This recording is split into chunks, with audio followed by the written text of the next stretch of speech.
नमस्कार, मैं doctor Manju Ladla, associate professor SK government girls college Sikar. आज का हमारा टॉपिक है अमेरिका का संविधान।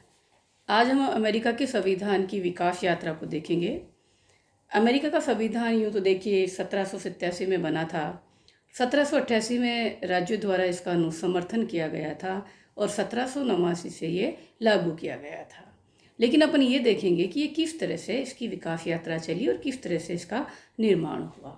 अमेरिकन संविधान की विकास यात्रा को हम 4 भागों में बांट कर देखेंगे, 4 स्टेज उसके बनाएंगे। सबसे पहला स्टेज है उपनिवेशीकरण का, अर्थात सबसे पहले उपनिवेश स्थापित हुआ।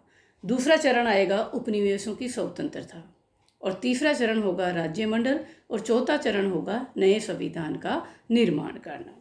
तो सबसे पहले देखते हैं अपन उपनिवेशीकरण, अर्थात किस तरह से पहला स्टेज शुरू होता है। देखिए, ये तो आप सभी को पता है कि अमेरिका की जो खोज है 1492 में कोलंबस ने की थी।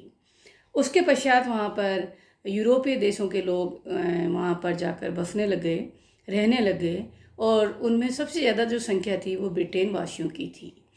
ये लोग जब वहाँ गए, अमेरिका में जाकर बसने लग गए, तो इसके पीछे 2 मुख्य रूप से कारण थे। एक था आर्थिक संकट और दूसरा था धार्मिक अत्याचार। तो इन 2 कारणों की वजह से ये लोग अपने देश में से पलायन करते गए और अमेरिका में जाकर बसने लग गए। ये विभिन्न देशों के लोग जब वहाँ जाकर रहने लग गए तो अपने साथ अपनी सामाजिक, सांस्कृतिक, कल्चर और राजनीतिक विचार भी अपने साथ ले गए और एक वर्ण संकर संस्कृति का वहाँ पर जन्म हुआ। तो अमेरिका की जो संस्कृति थी वो एक वर्ण संकर थी, स्वयं की नहीं थी। बहुत सारे देशों के लोग वहाँ जाकर रहने लग गए थे। उसके पश्चात ये जब लोग वहाँ जाकर रहने लग गए तो धीरे धीरे इन लोगों ने राजनीतिक व्यवस्था बनाने का सोचा और राजनीतिक क्षेत्र में भी हस्तक्षेप करना शुरू कर दिया। चूँकि बहुत सारे लोग ब्रिटेन के थे, इसलिए इन्होंने ब्रिटेन सरकार से उपनिवेश स्थापित करने की परमिशन प्राप्त की कि हम ब्रिटेन का उपनिवेश स्थापित किया जाए।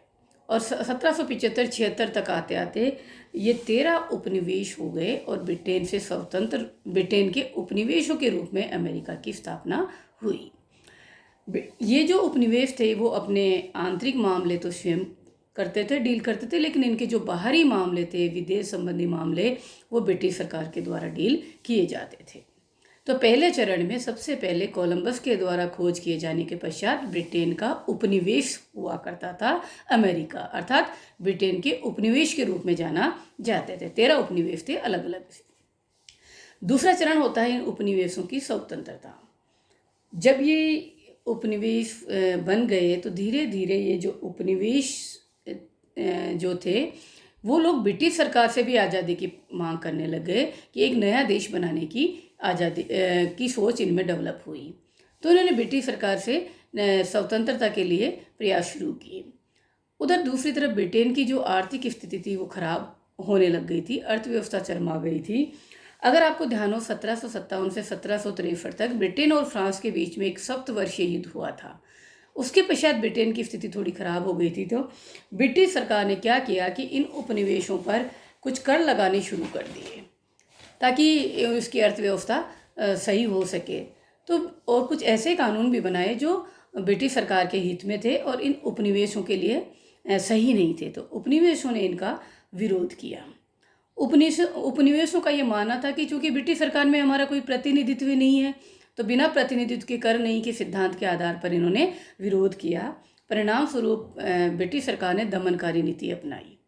वो इन्हें आज़ादी देना नहीं चाहती थी और ये लोग या उपनिवेश जो थे ये ब्रिटिश सरकार से स्वतंत्र होना चाहते थे। परिणाम स्वरूप उपनिवेशों ने एक सम्मेलन किए 1774 और 75 में, 1774 और 75 में, और उन्हें 2 कांग्रेस के नाम से जाना जाता है, प्रथम कांग्रेस और द्वितीय कांग्रेस। और इस सम्मेलन में इन्होंने तय किया और कि हम ब्रिटिश सरकार से आज़ादी लेंगे और एक तरफा आज़ादी की इन्होंने अपनी घोषणा कर दी ब्रिटिश सरकार से। ब्रिटिश सरकार ने भी इसका दमन की नीति अपनाई, संघर्ष चला उन दोनों में और बाद में 17 अक्टूबर 1781 को ये ब्रिटिश सरकार से बिल्कुल आज़ाद हो जाते हैं और अमेरिका के रूप में, स्वतंत्र राष्ट्र के रूप में इन्हें मान्यता दे दी जाती है और 1783 में दोनों के बीच में संधि भी हो जाती है। इस तरह अमेरिका जो है एक स्वतंत्र देश के रूप में अस्तित्व में आता है 1781 के बाद। तो 2 चरण हो गए। पहले में उपनिवेश बने ब्रिटेन के, दूसरे में वे ब्रिटेन से ही आज़ादी प्राप्त करके अमेरिका के रूप में ये अस्तित्व में आया। फिर चलता है तीसरा चरण, जिसमें हम देखेंगे राज्यमंडल। देखिए, जब इन्होंने जो अपनी उपनिवेशों ने जो कांग्रेस बुलाई थी, जो मीटिंग बुलाई थी 1774 और 1775 में, तो इन्होंने प्रत्येक उपनिवेश से एक एक सदस्य लेकर एक समिति बनाई और इस समिति को ये कार्य दिया गया कि वो इस राजनीतिक व्यवस्था और संविधान या कानून बनाने का कार्य करेगी, स्वरूप निर्धारित करेगी। तो इस समिति ने मिलकर एक राज्य मंडल बनाया, अर्थात 13 उपनिवेशों को, क्योंकि इनके बाहरी मामले जो थे ब्रिटिश सरकार डील करती थी, तो इन्हें बाहरी मामलों का कोई अनुभव नहीं था। तो इन 13 उपनिवेशों ने अपने बाहरी मामले डील करने के लिए एक राज्य मंडल संस्था बनाई। राज्य मंडलीय व्यवस्था इन्होंने अपनाई। चूँकि राज्य मंडलीय व्यवस्था अपना तो ली, लेकिन जो राज्य मंडल था, जो केंद्र सरकार जिसको अपन कह सकते हैं, वो कमज़ोर थी। उसकी स्वयं की कोई न तो व्यवस्थापिका थी, न कार्यपालिका थी, न उसके पास कोई सेना थी। तो वो एक ढीला ढाला संगठन राज्य मंडल इनका बन गया। हालांकि इस राज्य मंडलीय व्यवस्था को ही अमेरिका का प्रथम संविधान भी कहा जाता है, लेकिन ये राज्य मंडल ज़्यादा दिन तक नहीं चल पाया। कमज़ोर होने की वजह से ये कंट्रोल नहीं कर पाया और राज्यों में भी आपस में संघर्ष, ईर्ष्या, मनमुटाव शुरू हो गए। तो राज्य मंडल बना लिया गया। पहला संविधान इसे कहा जाता है, लेकिन ये ज़्यादा समय तक नहीं चल पाता है। फिर आता है 4th चरण या 4th स्टेज, जिसमें अपन कहेंगे कि नए संविधान का निर्माण, जो कि वर्तमान में चल रहा है।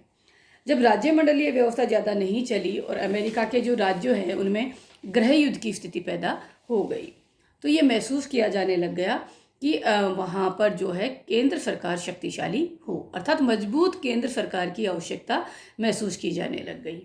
तो इस बात पर विचार विमर्श करने के लिए एक सम्मेलन बुलाया गया।